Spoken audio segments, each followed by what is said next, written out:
और YouTube channel teaching exam overload.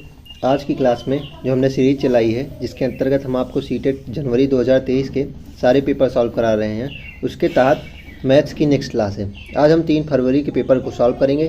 तो session शुरू करने से पहले एक रिक्वेस्ट है कि हमारे चैनल को लाइक करें, सब्सक्राइब करें। तो चलिए बिना किसी देरी के सेशन को शुरू करते हैं। इसमें प्रथम क्वेश्चन है कि गुणनफल 101 गुणे 203 में क्या जोड़ा जाए ताकि परिणाम जो है 20,614 है। तो 101 व 203 का गुणा क्या होगा? तो 100 प्लस 1 इसको हम लिख सकते हैं, फिर 203 से गुणा कर देंगे। तो 2 से 3 से 100 से गुणा क्या होगा? 203 और लास्ट में डबल जीरो। ये ट्रिक से मैं आपको गुणा सिखा रहा हूँ।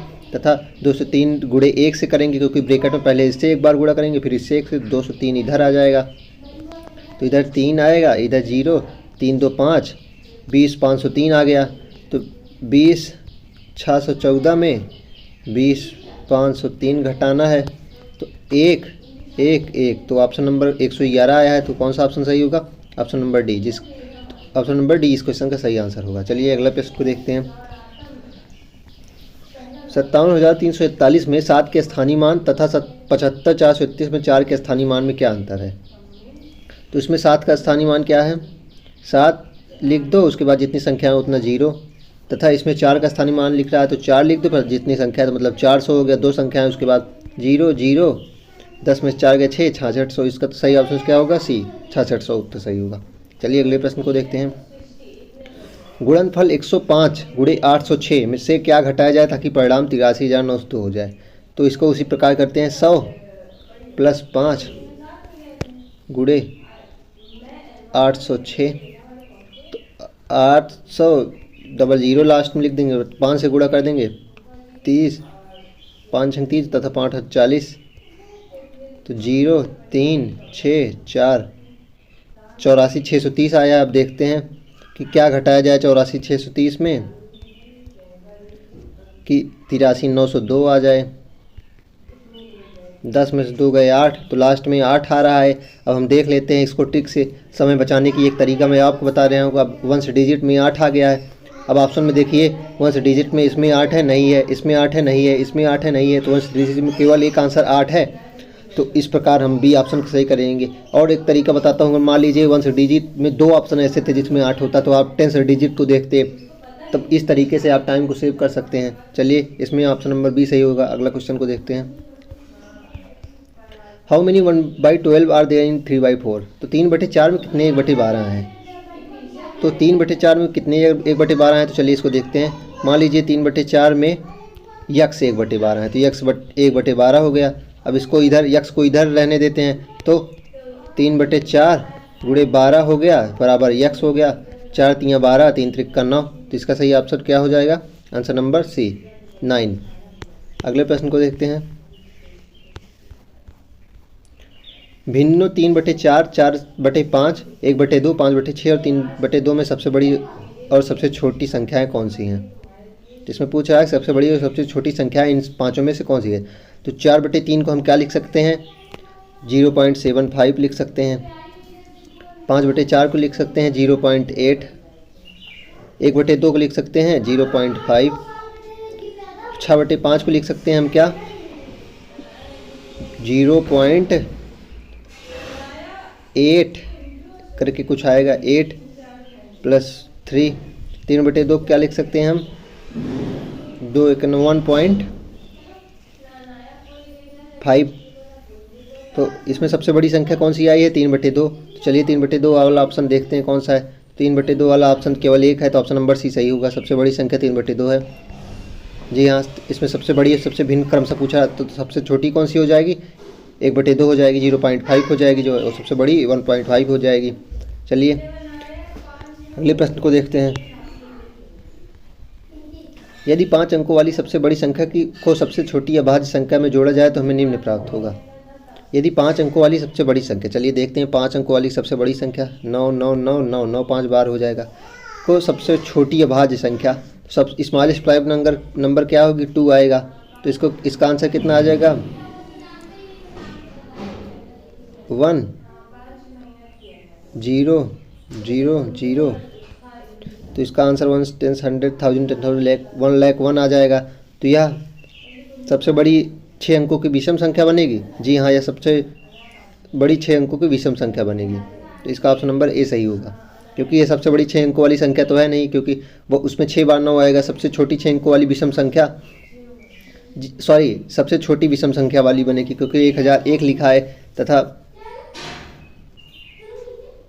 तथा सबसे छोटी संख्या जो है वह 1 लिखे के बाद जितने जीरो हों वो लिखा जाता है, लेकिन इसमें लास्ट में 1 है, तो यह सबसे छोटी अंकों वाली सब 6 अंकों की सबसे छोटी विषम संख्या है। तो इसका ऑप्शन नंबर सी सही हो जाएगा। चलिए अगले प्रश्न को देखते हैं। 6 घंटों में सेकंडों की संख्या कितनी निम्नलिखित में से किसकी मिनटों के बराबर है। 6 घंटों में सेकंडों की संख्या देखते हैं। 6 घंटों में मिनट कितने होंगे, 60 होंगे, तथा सेकंड कितने होंगे, 60 से फिर गुणा करना है। तो 6 छंग 36, 3600 गुणे 6, तो इसका गुणा कर देते हैं। 0 0 वैसे लिख जुटेगा। 6 छंग 36, 3 6 3 18, 216, 21 600 आया है। अब 21 600, अब एक दिन में कितने घंटे होते हैं, 24, तो इसको देख लेते हैं। 24, अब हमको मिल गया है कि 6 घंटों में हमारे पास कितने सेकंड हैं, 21,600। लेकिन अब पूछ रहा है कि यह कितने दिनों के मिनट के बराबर हैं। तो एक दिन में मिनट हम निकाल लेते हैं। एक दिन में कितने घंटे होते हैं, 24 घंटे, तथा उसमें मिनट कितने होंगे, हर घंटे में 60 मिनट। तो इसका आंसर क्या आ जाएगा, 14 से 40 मिनट। तो एक दिन में 14 से 40 मिनट होते हैं। तथा हमारे पास सेकंड कितने हैं, 15 दिनों में मिनट की संख्या हमारे पास कितनी हो जाएगी फिर, 21,600। तो इसका सही आंसर क्या हो जाएगा, ऑप्शन नंबर सी। इसमें पूछ रहा है 6 घंटों में जो सेकंडों की संख्या है वो जो मात्रा आएगी, मतलब वो जो संख्या आएगी वह कितने दिनों के मिनटों के बराबर होगी। तो हमारे पास 6 घंटों में सेकंडों की संख्या कितनी थी, 6 × 60 बराबर 2160 आया था। अब हमारे पास मिनट, एक दिन के हम मिनट निकाल लेते हैं। तो 24 × 60 बराबर 14 से 40। तो 14 से 40 से 21,600 भाग करेंगे तो 15 आएगा। तो इसका सही आंसर क्या हो जाएगा, 15। तो ऑप्शन नंबर सी इसका सही आंसर होगा। चलिए अगले प्रश्न को देखते हैं। फलों का वजन करते समय एक विक्रेता ने तराजू के एक पल्ले में 2.5 किलो के बट्टे रखे और दूसरे पल्ले में 200 ग्राम तथा 100 ग्राम के बट्टे तथा फल रखे। फलों का वजन कितना है। में कह रहा है कि फलों का वजन करते समय एक विक्रेता ने तराजू के एक पल्ले में 2.5 किलो रखे। 2.5 किलो का मतलब क्या होता है, 2500 ग्राम।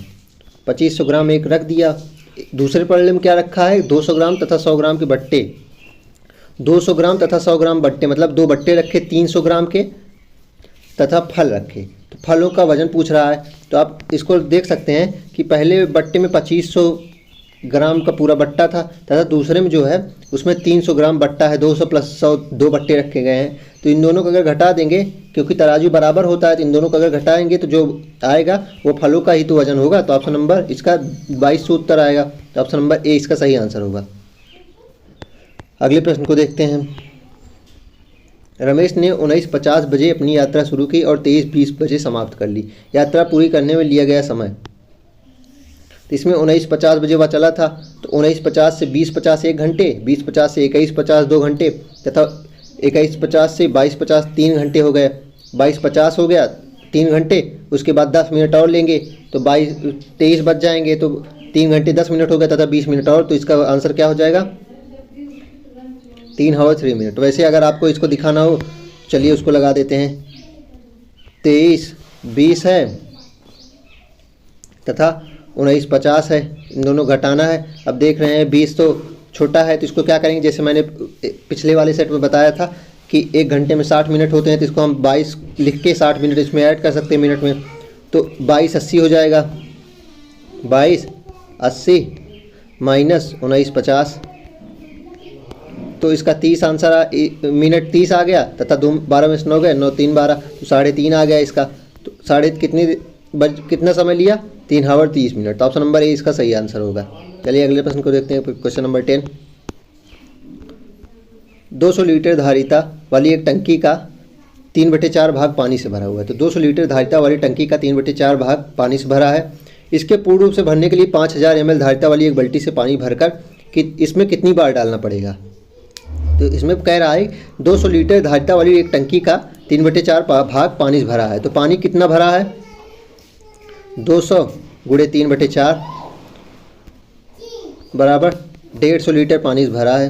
टंकी खाली कितना है, फिर 200 लीटर की टंकी है, खाली कितना हो गया, 200 माइनस 150 बराबर 50 लीटर खाली है टंकी। अब बाल्टी जो धारिता है, बाल्टी की धारिता कितनी है, वह 5000 ml है। बाल्टी की जो धारिता है वह 5000 ml है। तो इसको हम कैसे सॉल्व करेंगे, तो हम जानते हैं कि 1 लीटर बराबर 1000 ml होता है।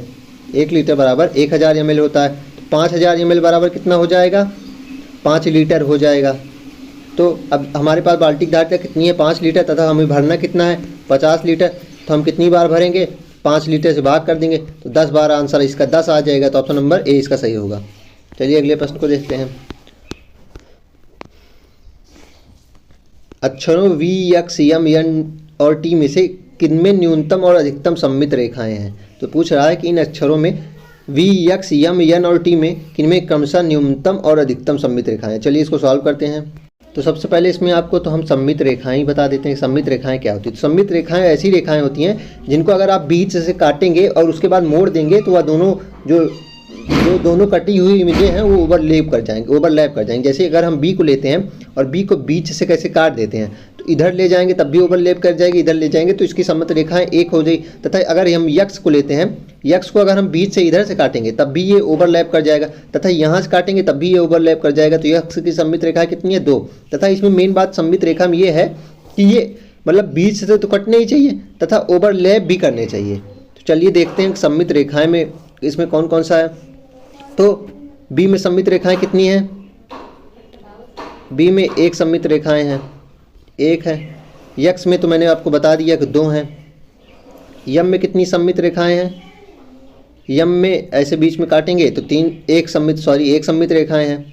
यन में कोई सममित रेखाएं नहीं है। यन में अगर ऐसे काटेंगे तो सममित रेखा नहीं बनेगी, आप देख लीजिएगा। यन में 0 सममित रेखाएं हैं तथा टी में 1 है। तो इसमें हमको 0 किसमें मिला, तो सबसे न्यूनतम जो है वो यन है तथा सबसे अधिकतम कौन सा है, वह यक्स है। तो इसमें ऑप्शन नंबर ए सही हो जाएगा, क्योंकि यन में सममित रेखाएं की संख्या कितनी है, 0 है तथा यक्स में कितनी है, 2 है। तो ऑप्शन नंबर ए सही हो जाएगा। चलिए अगले प्रश्न को देखते हैं।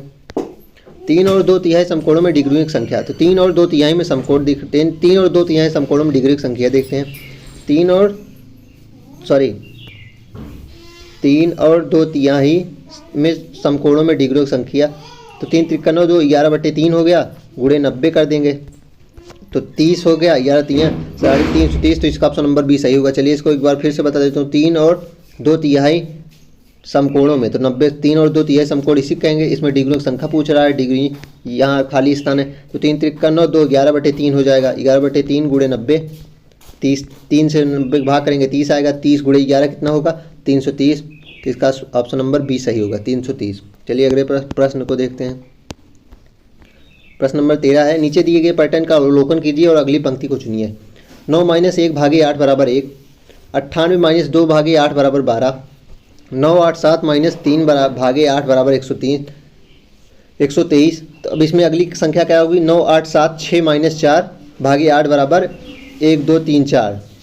तो इसमें ऑप्शन नंबर बी सही होगा। आप देख लीजिए कि एक एक संख्या जो बढ़ रही है तथा जो बढ़ रही संख्या पहले 9 थी फिर 98 हुई, मतलब 9 थी तो 9 तीनों में लिखा गया है तथा उसके बाद 8 8 8 लिखा गया है, मतलब पहले में एक संख्या फिर दूसरे में 2 फिर तीसरे में 3 फिर चौथे में 4। तो 9 8 7 थी फिर 9 8 7 6 होगी तथा जो घटाया जा रही संख्या वो भी एक एक बढ़ रही, पहले 1 घटाई गई फिर 2 घटाई गई फिर 3 फिर अब इस बार 4 घटाए गए। भाग 8 से ही हो रहा है तो भाग इसमें भी 8 से हुआ है तथा जो संख्याएँ आ रही हैं पहले 1 आई थी फिर 1 भी लिखा गया है तीनों में, 1 तीनों में फिर 1 छोड़ के अगले में 1 संख्याएं बढ़ रही हैं तथा संख्या में जो मात्रा है वो भी बढ़ रहा है। पहले इसमें 0 था फिर इसमें 2 हुआ फिर 2, तो इसमें भी 2, फिर इसमें 123 हो गया, 3 संख्याओं हो गए फिर क्रमशः, फिर इसमें 4 संख्याएं होंगी तो 1 2 3 4 होगा। तो ऑप्शन नंबर 20 का सही आंसर होगा। अगला प्रश्न देखते हैं। विद्यार्थियों का पसंदीदा खेल इसमें दिखाया गया तथा विद्यार्थियों की संख्या बताई गई। क्रिकेट खेलने वाले 90 विद्यार्थी हैं, वॉलीबॉल खेलने वाले 75 विद्यार्थी हैं, फुटबॉल खेलने वाले 55 विद्यार्थी हैं तथा बैडमिंटन खेलने वाले 60 विद्यार्थी हैं। तो एक विद्यार्थी केवल एक पसंद करता है तथा इसमें एक इंपॉर्टेंट बात ये लिखी गई है, इसको ध्यान दीजिएगा कि एक विद्यार्थी केवल एक ही खेल को पसंद करता है। तो पूछ रहा है कि वॉलीबॉल पसंद करने वाले विद्यार्थियों की संख्या बैडमिंटन पसंद करने वाले विद्यार्थियों की संख्या से कम है। तो वॉलीबॉल पसंद करने वाले खिलाड़ियों की संख्या बैडमिंटन नहीं, इस देखिए ज़्यादा है, 75 जो है वह 60 से ज़्यादा है। तो ऑप्शन नंबर 1 तो गलत हो गया। ऑप्शन नंबर बी है कि क्रिकेट पसंद करने वाले विद्यार्थियों की संख्या फुटबॉल पसंद करने वाले विद्यार्थियों की संख्या से 25 अधिक है। तो क्रिकेट की देख लेते हैं 90 तथा फुटबॉल की 55, 55 25 नहीं 80 आएगा, तो ये भी गलत है क्योंकि 25 नहीं 35 अधिक है। ऑप्शन नंबर बी गलत हो गया। फुटबॉल पसंद करने वाले विद्यार्थियों की संख्या वॉलीबॉल पसंद करने वाले विद्यार्थियों की संख्या से 15 का कम है। तो फुटबॉल पसंद करने वाली संख्या वॉलीबॉल पसंद करने वाले से 15 कम है। 55 15 55 नहीं 15 नहीं 20 कम है। तो ऑप्शन नंबर डी इसका सही होगा। बैडमिंटन पसंद करने वाले विद्यार्थियों की संख्या क्रिकेट पसंद करने वाले विद्यार्थियों की संख्या का 2/3 है। तो क्रिकेट पसंद करने वाले 90 हैं तथा 90 के 2/3 क्या हो जाएगा 3 से 30 30 दूनी 60, तो बैडमिंटन आ जाएगा। तो ये ऑप्शन नंबर डी इसका सही होगा। तो इसको आपको इस तरह सॉल्व करनी है। तो चलिए अगले प्रश्न को देखते हैं। ऑप्शन नंबर डी इसमें सही होगा। अगला प्रश्न है कि गणित की परीक्षा में 30 विद्यार्थी द्वारा प्राप्तांक निम्न है। 20 18 17 या क्रमशः ऐसे 30 बार दिए गए हैं 30 संख्या। 20 से कम अंक प्राप्त करने वाले विद्यार्थियों की संख्या तथा 20 या उससे अधिक अंक प्राप्त करने वाले विद्यार्थियों की संख्या में अंतर। चलिए इसको देखते हैं। इसमें देखते हैं कि 20 से कम कितनी संख्या है। 18 हो गई, 17 हो गई, 19 हो गई तथा 17 हो गई, फिर 19 हो गई, फिर 18, फिर 16, फिर 17, 15, 14, 11, 9 भी हो गया, 17 भी हो गया, 19, 18, 17। तो कितनी संख्या हुई 1 2 3 4 5 6 7 8 9 10 11 12 13 14 15 16 संख्या 16 हो गई। अब बची संख्या कितनी है वो 14 है। जो बची संख्या है वो या तो 20 है या 20 से अधिक है। तो 16 माइनस 14 बराबर कितना आ जाएगा 2। तो इसका सही आंसर क्या हो जाएगा 2। तो ये न्यूमेरिकल का लास्ट क्वेश्चन था। चलिए पेडागॉजी के प्रश्न देखते हैं। तो इसमें प्रश्न नंबर 16वां जो कि पेडागॉजी पहला प्रश्न है कि निम्नलिखित में से कौन सा प्राथमिक गणित पाठ्यचर्या का भाग नहीं है। तो इसमें पूछ रहा है कि निम्नलिखित में से कौन सा प्राथमिक गणित पाठ्यचर्या का भाग नहीं है। प्रायिकता नहीं है या प्रोबेबिलिटी जिसे कहते हैं, प्रतिमान या पैटर्न तो है, डाटा हैंडलिंग भी है, आंकड़ों प्रबंधन अभी क्वेश्चन नंबर 15 ही हमने जो किया वो एक तरीके का आंकड़ों प्रबंधन है, अनुमान लगाना तो मैथ का अभिन्न हिस्सा है। इसमें ऑप्शन नंबर कौन सही होगा प्रायिकता जो है वह बड़ी कक्षाओं में आता है। तो इसका सही आंसर होगा प्रायिकता। प्रायिकता जो है वह बड़ी कक्षाओं का भाग है मैथ का। तो इसलिए इसमें ऑप्शन नंबर ए ही सही होगा क्योंकि इसमें नहीं पूछा था। तो नहीं कौन सा नहीं है प्रायिकता। तो ऑप्शन नंबर ए सही होगा। चलिए अगले प्रश्न को देखते हैं। क्वेश्चन नंबर 17 है कि प्राथमिक स्तर पर गणित के आकलन युक्ति के रूप में निम्नलिखित में से कौन सा सबसे कम प्रभावशाली है। तो प्रश्न कह रहा है कि प्राथमिक स्तर पर गणित के आकलन में सबसे कम प्रभावशाली क्या है। अवलोकन पर आधारित गतिविधियाँ, सत्रांत परीक्षा, रचनात्मक आंकलन कार्य या रूब्रिक्स का उपयोग। तो रूब्रिक्स का उपयोग जो है वो भी सही है तथा फॉर्मेटिव असेसमेंट तो बहुत इंपॉर्टेंट है। ऑब्जर्वेशन अवलोकन पर आधारित गतिविधियाँ तो बहुत इंपॉर्टेंट है। इसमें जो कम इंपॉर्टेंट है जिसे समेटेटिव असेसमेंट भी कहते हैं, जिसे असेसमेंट ऑफ लर्निंग कहती हैं, तो वो है term end examination. Term end examination वो बच्चों के लिए सबसे कम प्रभावशाली होता है। इसका ऑप्शन नंबर बी सही होगा। चलिए अगला प्रश्न देखते हैं। क्वेश्चन नंबर 18 राष्ट्रीय पाठ्यचर्या रूपरेखा अर्थात एनसीएफ 2005 के अनुसार निम्नलिखित में से कौन सा प्राथमिक कक्षाओं में मापन के शिक्षण का मुख्य उद्देश्य नहीं है।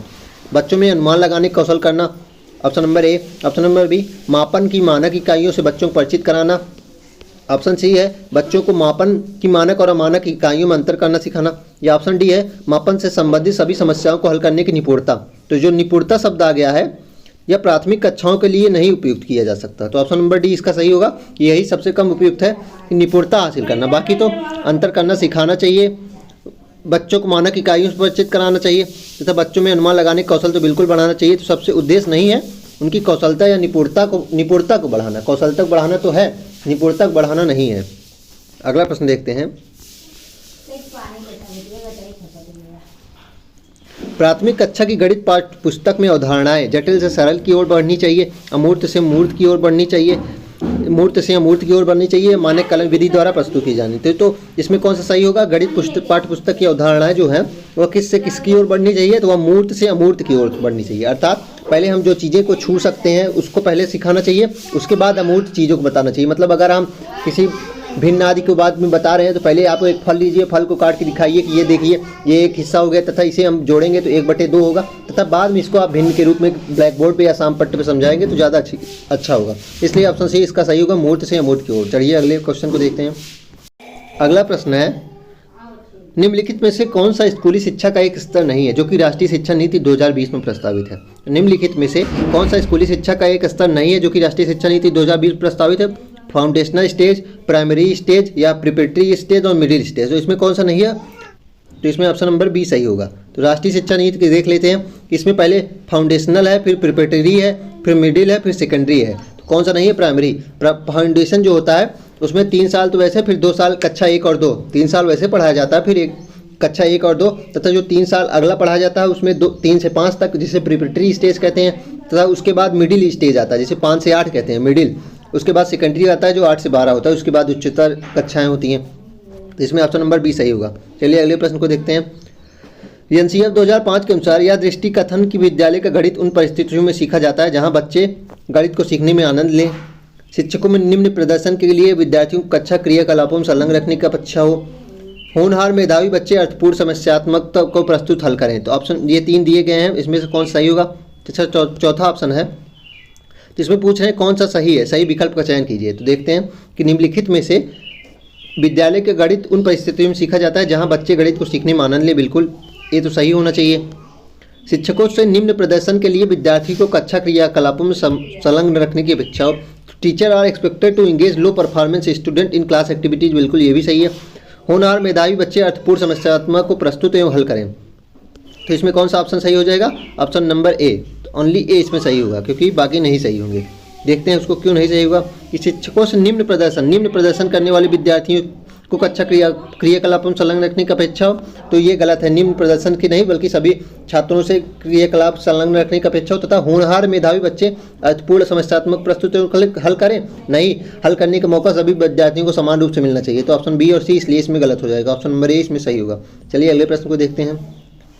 अगला प्रश्न है कि एक बच्चा प्रत्येक संख्या के आगे संख्या के नाम इस तरह से लिखता है। तो प्रश्न है कि एक बच्चा प्रत्येक संख्या के आगे संख्या के नाम इस तरह लिखता है। 1 लिखा है तो उसको 1 को ऐसे लिख दिया, फिर 2 जो है वो TO लिख दिया, फिर 3 है 3 तथा 4 को FOR लिख दिया तथा 5 लिखा है। तो इसमें पूछ रहा है निम्नलिखित में से कौन सा दिए गए संदर्भ के लिए सही है? बच्चों संख्याओं के प्रतीकात्मक या सांकेतिक निरूपण को समझने में असमर्थ नहीं, सांकेतिक निरूपण तो ये कर ही रहा है। तथा अगला ऑप्शन है कि बच्चा होमोफोन्स या समस्वर शब्द को प्रयोग गलत तरीके से कर रहा है। ये हो सकता है। ऑप्शन नंबर सी है कि बच्चे ने तार्किक त्रुटियां की। तार्किक त्रुटियां तो इसमें की ही नहीं है क्योंकि उसने लिखा सही है, बस स्पेलिंग में थोड़ा सा एरर हो रहा है। बच्चा संख्याओं की अवधारणा को एक संख्यात्मक मान और एक अंक के रूप में नहीं समझता है, नहीं वह संख्यात्मक मान भी समझ रहा है और एक अंक के रूप में समझ रहा है, तभी तो 1 2 3 4 5 लिखा है। इसमें ऑप्शन नंबर बी सही होगा कि बच्चों होमोफोन्स अर्थात समस्वर शब्द का प्रयोग गलत कर रहा है। अब चलिए देखते हैं कि होमोफोन या समस्वर शब्द किसे कहते हैं। तो समस्वर शब्द वो होते हैं जो एक तरीके से बोलने में प्रतीत होते हैं, जैसे फॉर या फोर, जैसे टू TWA 2 होता है तथा TO 2 भी होता है। तो समस्वर ऐसे शब्द होते हैं जिनकी मतलब जिनकी मीनिंग तो अलग होती है लेकिन उनका बोलने में वो एक तरीके से प्रतीत होते हैं। तो जैसे 2 और 2 मैंने बताया, TO 2 मतलब के लिए भी होता है, 2 मतलब 2 होता है, संख्यात्मक होता है, इसलिए इसको समस्वर कहते हैं। चलिए अगले प्रश्न को देखते हैं।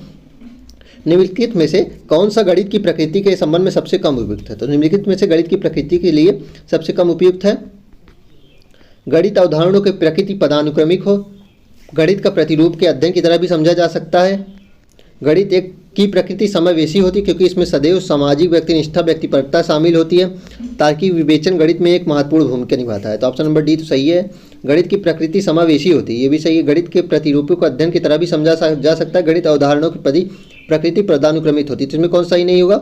ऑप्शन नंबर सी, गणित की प्रकृति समावेशी होती है क्योंकि इसमें सदैव सामाजिक व्यक्तिनिष्ठा या व्यक्तिपरकता सम्मिलित होती है। तो इसमें ऑप्शन नंबर सी सही होगा क्योंकि गणित की अवधारणा जो है वो इनकी प्रकृति दी गई है। अवधारणाएं प्रकृति में श्रेणीबद्ध होती हैं, प्रतिरूपों में मस्तिष्क तर्क करने की आदत पनपती है, तार्किक विचारों का विज्ञान है गणित, गणित घटनाओं का विज्ञान है, गणित स्थानों तथा संख्याओं का विज्ञान है। चलिए ऑप्शन नंबर सी इसका सही होगा। अगला प्रश्न है कि प्राथमिक कक्षा में भिन्नों को परिचय देते हुए एक प्रभावी शिक्षण योजना वह होगी जो कि आरंभ हो एक भिन्न की परिभाषा से, पूर्णांक के पुनः स्मरण से, श्याम पट्ट पर विभिन्न भिन्नों का संख्यात्मक रूप से निरूपण करने से, विभिन्न भिन्नों को चित्रों द्वारा निरूपण करने से।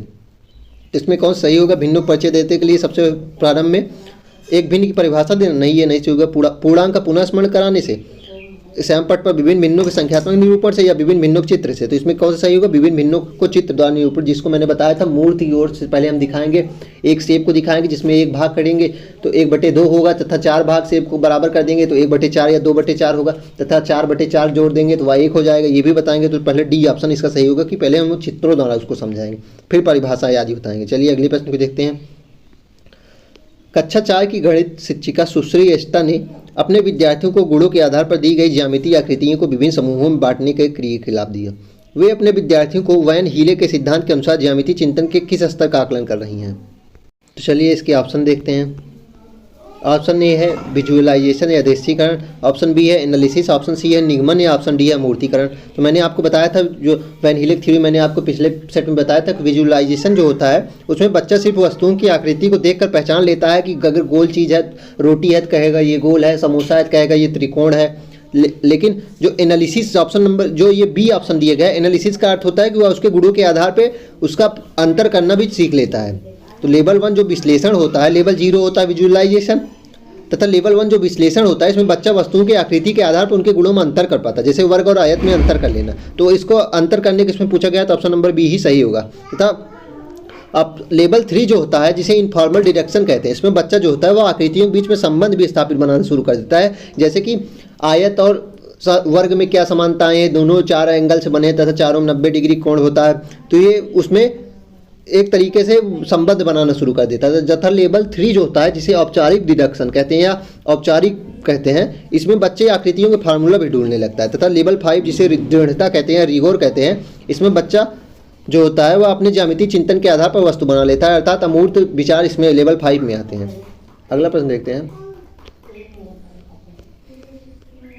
निम्नलिखित में से कौन सा कथन गणन की हिंदू अरबी प्रणाली के बारे में सही है? यह स्थानीय मान की अवधारणा पर आधारित है, सभी संख्याएं 0 से 9 के अंक के परिमित समूह का प्रयोग कर निरूपित करती हैं, यह एक चित्रलिपि पर आधारित है, तथा डी किसी भी संख्या में अंकों का क्रम अपने आप स्वतंत्र हो, चाहे अंक दाएं हो या बाएं हो। तो इसमें देखते हैं कौन सा हिंदू अरबी प्रणाली के बारे में सही है। यह स्थानीय मान की अवधारणा पर आधारित है, सभी संख्याएं 0 से 9 अंकों के परिमित समूह का प्रयोग कर निरूपित करती हैं, यह चित्रलिपि पर आधारित है, किसी भी संख्या में अंकों का क्रम अपने आप में स्वतंत्र चाहे अंक दाएं हो या बाएं। तो ऑप्शन ए है ए और सी, ऑप्शन बी है सी और डी, ऑप्शन सी है बी और डी, ऑप्शन डी है ए और बी। देखते हैं। तो यह स्थानीय मान की अवधारणा पर आधारित, यह सही है। सभी संख्याएं जो है 0 से 9 अंकों के परिमित समूह का प्रयोग कर निरूपित की जाती हैं, ये भी सही है। यह एक चित्रात्मक पर आधारित नहीं है, चित्रात्मक पर आधारित तो नहीं है। तथा ऑप्शन नंबर जो डी दिया है वो तो बिल्कुल ही गलत होगा कि किसी भी संख्या में अंकों का क्रम अपने आप में दाएं स्वतंत्र, अपने आप में स्वतंत्र, चाहे अंक दाएं हो या बाएं से दाएं लिखे जाते, यह गलत है। चाहे अंक दाएं से बाएं लिखे जाएं, बाएं से दाएं लिखे जाएं, स्वतंत्र होते नहीं है, ऐसा बिल्कुल गलत है, क्योंकि 27 और 72 में अंतर होता है। अगर 2 को हम इस तरफ लिख देंगे, 7 को उधर तथा 7 को उधर, तो दोनों में एक बात नहीं होगी, दोनों में अंतर होगा। तो ऑप्शन नंबर डी तो बिल्कुल गलत है। था यह एक चित्रलिपि पर आधारित नहीं, ये चित्रलिपि पर आधारित नहीं है। तो ऑप्शन नंबर ए सही है कि यह स्थानीय मान की अवधारणा पर आधारित होता है। जैसे 27 जो है उसमें 7 का स्थानीय मान 7 है तथा 2 का स्थानीय मान 20 है, तो 20 + 7 = 27 आया, ये तो सही है। Option number B. सभी संख्या 0 से 9 अंकों के परिमित में समूह, जी हाँ, 0 से 9 के बीच में ही सभी संख्याएं जो बनाई गई हैं, 0, 1, 2 से 9 के बीच में, उसके बाद 10 बनेगा, 1 और 0 को मिला के 11, 1 और 1। तो ऑप्शन नंबर ए और बी सही होगा इसका। तो इसमें ऑप्शन नंबर डी आएगा क्योंकि ए और बी उसमें दिया गया है, तो ऑप्शन नंबर डी सही होगा। अगला प्रश्न देखते हैं। प्रश्न नंबर 27। एनसीएफ 2005 के अनुसार प्राथमिक स्तर के शिक्षार्थियों में गणित के अधिगम के संदर्भ में निम्नलिखित में से कौन सा कथन सत्य है? तो एनसीएफ 2005 के अनुसार प्राथमिक स्तर के शिक्षार्थियों में गणित के अधिगम के संदर्भ में निम्नलिखित में से कौन सा कथन सत्य है? बच्चे अधिक सीखते हैं जब शिक्षक अवधारणा को समझाते हैं और बच्चा उसका पुनरुत्पादन करता है। बच्चों को विभिन्न क्रियाकलाप, प्रश्नोत्तरी और परिचर्चाओं में भाग लेने, संलग्न रखने के लिए अवसर प्रदान करना।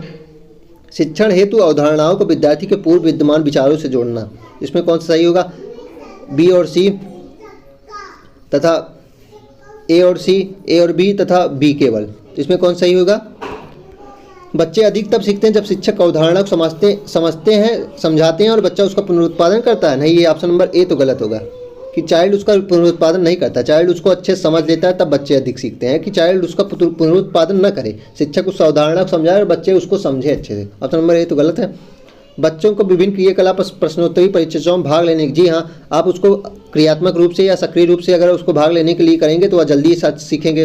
तथा ऑप्शन नंबर सी है कि शिक्षक हेतु अवधारणा को विद्यार्थी को पूर्व विद्यमान विचार जोड़ना चाहिए। जी हाँ, यह बहुत इंपॉर्टेंट बिंदु है कि पूर्व विचारों से जोड़ना चाहिए, मतलब उसके पास जो पूर्व ज्ञान है, आप जो नया ज्ञान सिखा रहे हैं उसके पूर्व ज्ञान से पहले जोड़ेंगे, तब वह बच्चा अधिक सीखेगा। तो इसका ऑप्शन नंबर क्या हो जाएगा? ऑप्शन नंबर बी और सी सही है, ए गलत है, तो ये ऑप्शन सही हो जाएगा। अगला प्रश्न देखते हैं, क्वेश्चन नंबर 28। एक बच्चा दशमलव संख्याओं को सबसे बड़ी से सबसे छोटी तक इस प्रकार संबंधित करता है: 0.082, 0.62, 0.36 तथा 0.8। बच्चे द्वारा की गई त्रुटि का कारण किस भ्रांति पर आधारित है? समान समूहीकरण, सबसे सार्थक अंक, पुनः समूहीकरण या समानुपातिकता। तो इसमें कौन सा है सही होगा? चलिए देखते हैं उसको। तो इसमें कौन सा ऑप्शन होगा सही? प्रश्न ये था कि एक बच्चा जो दशमलव संख्याओं को इस प्रकार लिखता है, 0.082 पहले लिख देता है, फिर 0.62, 0.36, फिर 0.8 तथा यह बढ़ते से घटते क्रम लिखता है। तो बच्चे द्वारा जो त्रुटि की गई वह किस भ्रांति पर आधारित है? इक्वल ग्रुपिंग पे, समान समूहीकरण पे, समान समूहीकरण तो किया ही नहीं है, सबसे सार्थक अंक पे, पुनः समूहीकरण तो किया ही नहीं है, प्रोबेबिलिटी समानुपातिकता की बात ही नहीं। इसमें मोस्ट सिग्निफिकेंट अर्थात सबसे सार्थक अंक होगा। सबसे सार्थक अंक क्या होता है? ये इंपॉर्टेंट वो फैक्ट है कि सबसे सार्थक अंक होता क्या है। तो सबसे सार्थक अंक जब बाएं तरफ के जीरो को सबसे ज़्यादा इंपॉर्टेंस दी जाती है तो उसे सबसे सार्थक अंक कहते हैं। जैसे कि 0. था 082, तो इसमें जो सबसे बाएं तरफ का जीरो कौन सा था? जीरो था।